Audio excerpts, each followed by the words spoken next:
Are you ready to grow brand awareness, leads, and authority online? Well, keep listening. I'm Ashley, host of the Market Your Service podcast. I'm sharing tried and true methods and emerging trends that will help your business level up. So let's get it.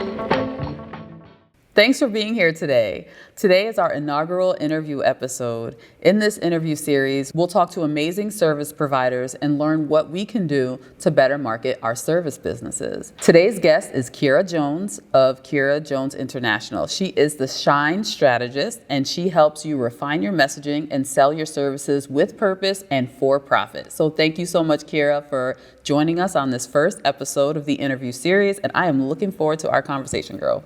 Yay, and happy new season too. Thank you. So let's get right into it. So the difference between like content first and template first websites is something that I wanted to discuss before we dive deep into the messaging, because this really sets the foundation when people are redesigning their website. Content first is like having the content, having the words, having the images already aside and giving those to the designer so that the designer can design something around that content that is brand aligned, versus template based, which is usually what people do when they go online, they find a template that's already in existence and they just, okay, here's an image, I'm going to find an image and put it here.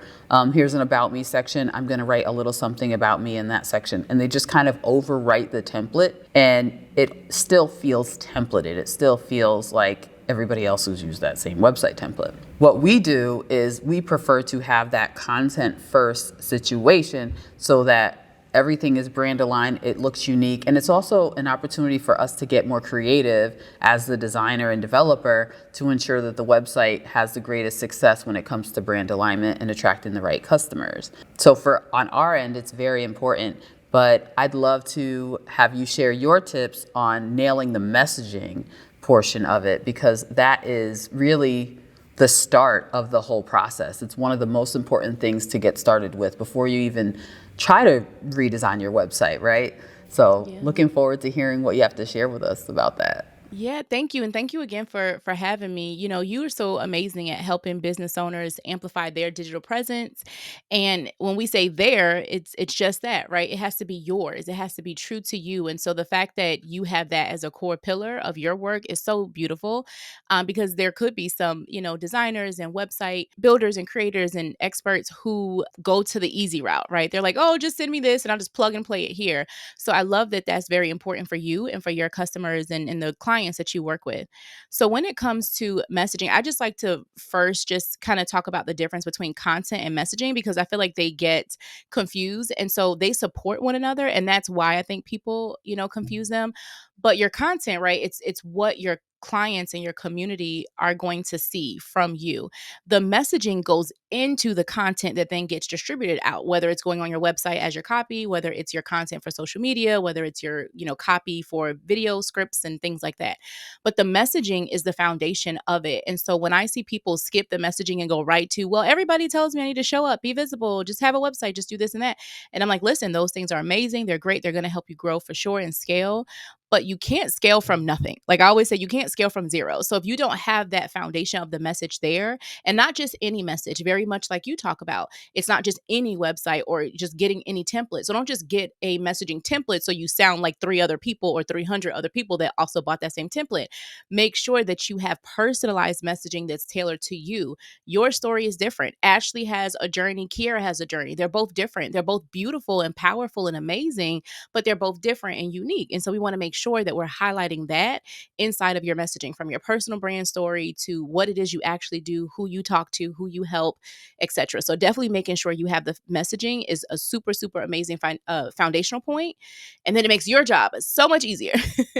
Yeah, for sure. It definitely does. It just helps to inform things a lot better. Exactly. So when it comes to messaging, where do you think that people should start when they are, let's say, their foundation is, I have a website already that has some content that I wrote on it a year ago, and now I'm looking to revamp. What are the first things that they should focus on when it comes to messaging? Ooh, I love this, because I talk about three different levels of messaging. So there's the first one where you're discovering your messaging and figuring it out. So that's going to be someone who may or may not have a website. But what you're talking to is someone that I consider in the deepening phase.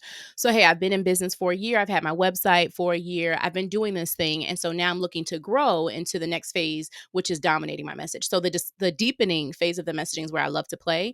So for someone who's like, hey, I have a website, I have copy on there, it's been there for a year, I'm looking to revamp it. I'm hiring someone like Ashley to be an expert at helping me amplify that presence on my website and online in general, my digital presence. So, a couple things that I would say, first and foremost, which you may think like, oh, I'm going to jump right into the messaging strategy, but I actually always call my clients to tap into themselves. Who have you become a year, from today versus a year ago? And so the reason why that's important is because we grow, we expand, we evolve. And so I know I change like every day. I change probably every hour is a different Me me. too. Every day I wake up and I'm like, am I red lip Ashley, pink lip Ashley, or nude lip Ashley? Exactly. Exactly. I like that analogy. Yes, that's a good one. So we're different, and so we change and we evolve and everything. And so, to sit and to not consider those things when you're looking at your website and when you're looking at rebranding in any way, I believe is not going to do it justice. So first and foremost, I would say to anyone, hey, what did I talk about a year ago that doesn't necessarily align with what I talk about now? Who have I become now? So it could be something like, maybe you're shifting some of your offers, maybe you're shifting your target audience. So just kind of look at who are you today versus back then and just see what still feels in alignment. Some of that stuff is still going to feel in alignment, but then also just ask yourself, where have I pivoted and where do I want to make that part of my presence and my brand now? And then the second thing that I would say is go ahead and look at your target audience. How have they evolved? So just like we evolve, they expand and evolve too. So an example would be I have so many clients, I'm talking hundreds of women who are like, listen, when I first started, I used to tailor this person. And now I realize I talked to this person. I went through that myself. When I first started, I was working with women who were newer in business. And then as I was working with them, I actually was talking to someone yesterday who's a purpose life coach. And I just from a referral standpoint, so that I could send people to her. And I was explaining to her that for me, I love working with women tap into their next level message. But there's something powerful for me for women who are like, listen, I've been doing this for 6 months. I've been doing this for a year, 6 years, whatever that is. But we have something to work with instead of women who are like, listen, I don't know what my message is at all. I'm starting from complete scratch. And they need a little bit more of a purposeful life coach to support them in identifying what their calling is. So, that may be a little different. Can I help that woman? Absolutely. Right. I have an intensive. We spend half day. I can work with her. But my heart, like what I love is like literally fine tooth combing and going through how have you grown? How have you expanded? Like, ooh, you don't talk to this person anymore. You like this person now. So that's another thing you want to think about with your messaging, your copy, your content is who is the person that I serve now? And I just want to say there's nothing wrong with you shifting who you focus on. And a lot of times that doesn't change like every single thing in your business, but what it actually does is it allows you to go deeper, right? So like maybe you're talking about 5 different things in your content and in your copy, and then you come to a space of I really love talking about these 2 things, and I want to go deeper in talking about these 2 things. I really want to be known for this. So no, I don't want to be known for all of even like the digital world. There's so many things, but maybe it's like, no, I want to be known for SEO. I want to be known for your digital presence, specifically with your website, you getting traffic, you getting found, or something like that, right? Versus like all the 10,000 things that could be in digital presence. So 1, connect with yourself and how you've grown. 2, connect with who is my audience now, and maybe they haven't all the way changed, but how can I get to know them deeper? And then 3, what are new things, and not new things that I talk about, but what are the true things that I really, really want to be known for, and make sure I have content, copy, a web presence on versus like me trying to do 10 different things. That's really how you separate yourself from being like a general expert to really like specializing in something. And people, go to you, they send referrals to you. They're like, oh, I want to do a podcast episode on that topic. I know exactly who to talk to about that. I love what you just said about generalist versus specialist. I started out that way. I was like, I'll do design, I'll build websites, I'll do whatever you need me to do. I remember I was designing club flyers when I first started, and I was so drained. And a lot of the things that I was doing, I was just doing them for money, and I didn't enjoy them. And I feel like my energy and my spirit just wasn't aligned with it. And so I wasn't attracting more of what I wanted because I was spending the majority of my time just doing random stuff, like spreading myself across way, way too thin. I definitely love that you said that, because as I've focused more on specializing, I just feel like I've lit up and I'm more energized and attracting the right people. So I think that was a wonderful tip. And also, I guess it was something that I didn't think of in the beginning, but this whole idea of like getting to a sense of yourself and then getting to know your customer a little better. So you're still starting with yourself, even if you're somebody like me whose business isn't like around their name or associated with them personally. Absolutely. Yeah. That's a good point, Ashley, because I'm sure you have brands that you work with where the person wants to be the face. So, like, I desire to be the face of my company right now. That could change, though, right? And then I do have some women that I've worked with, and I'm sure you too, around like, no, I don't want to be the face of this, right? And so, either work, even when you're not the face, you still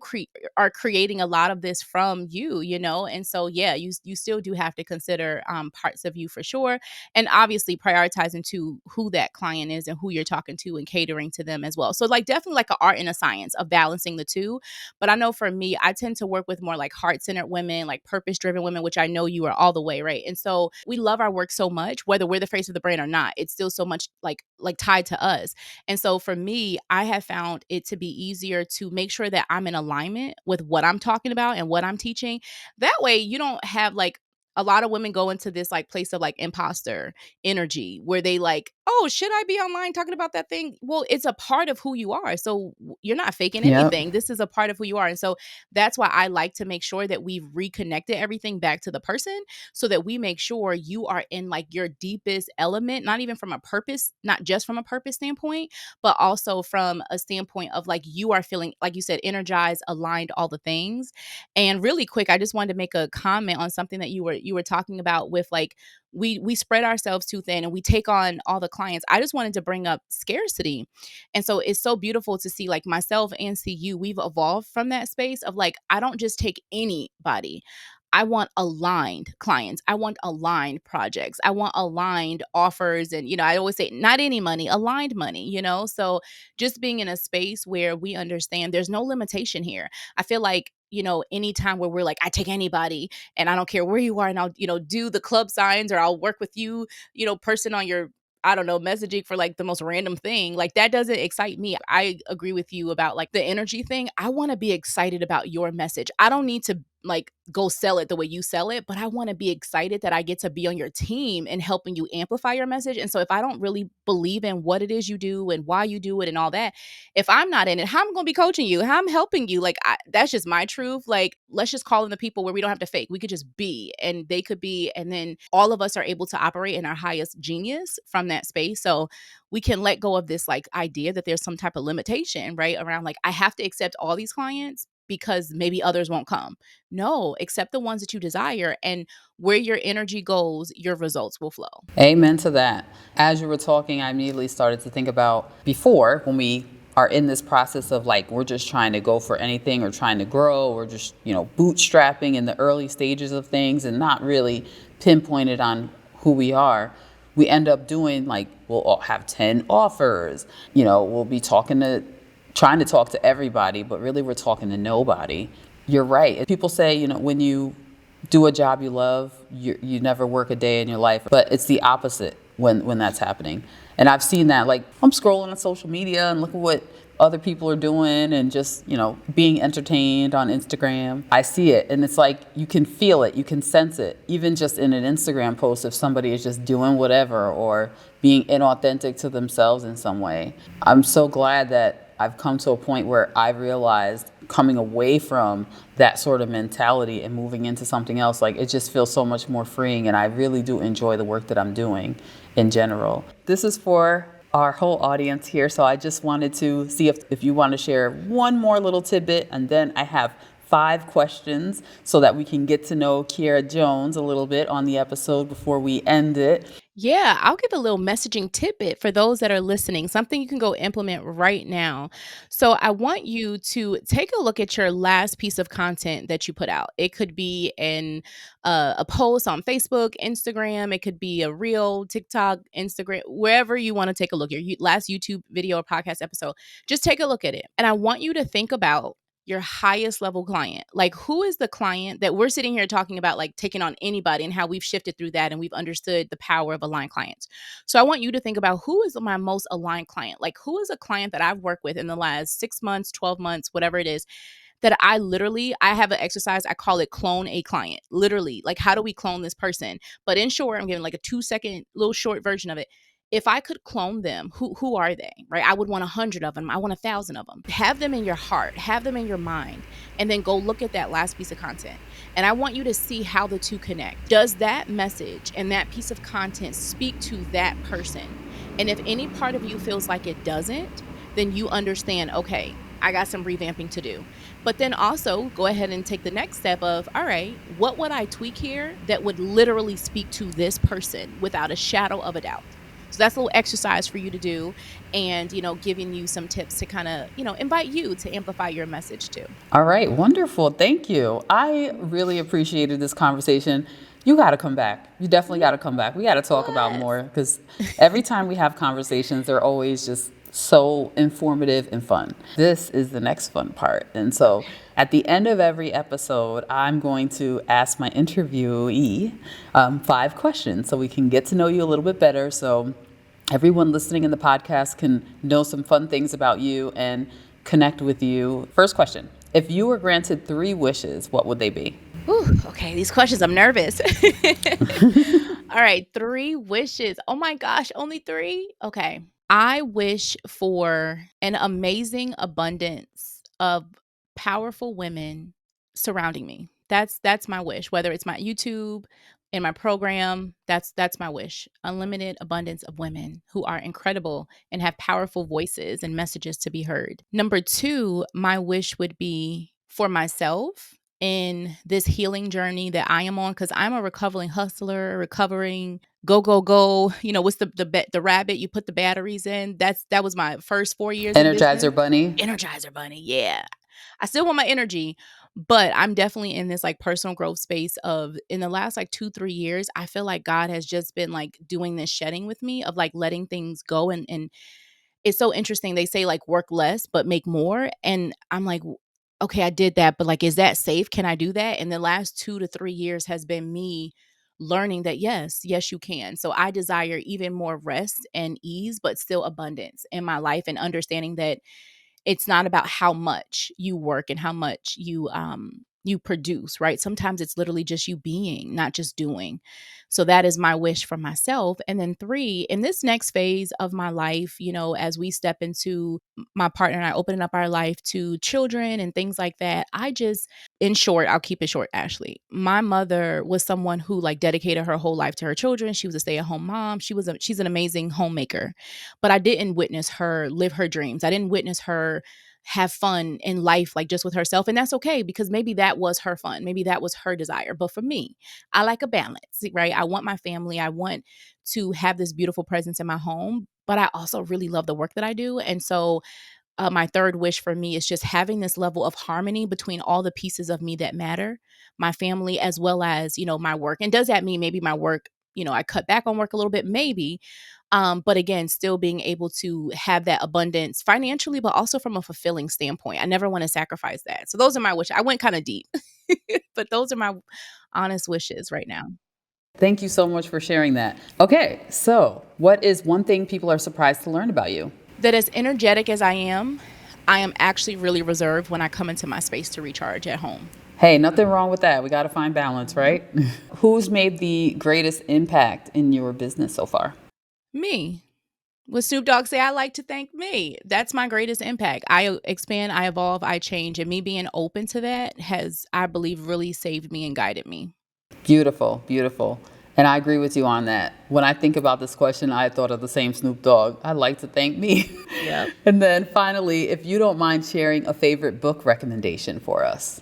It's a book by Kyle Cease, Kyle Cease, Sease.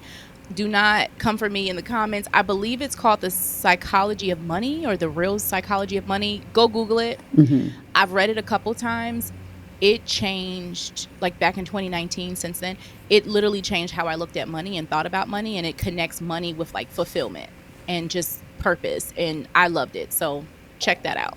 Awesome. Thank you so much. I love books, so it's always great to get a good book recommendation. Thank you so, so much for being here. Thank you for your time. Thank you to everyone out there listening. If you want to reach out to Kierra, you can check out her website, KierraJones.com, and that is spelled Kierra Jones, JONES.com. And if you want to connect with me, you can go to digitallygrounded.co. And this is a wrap. Thank you so much, Kierra. Again, thank you all for out there listening, and we'll see you in the next episode. Bye. Bye.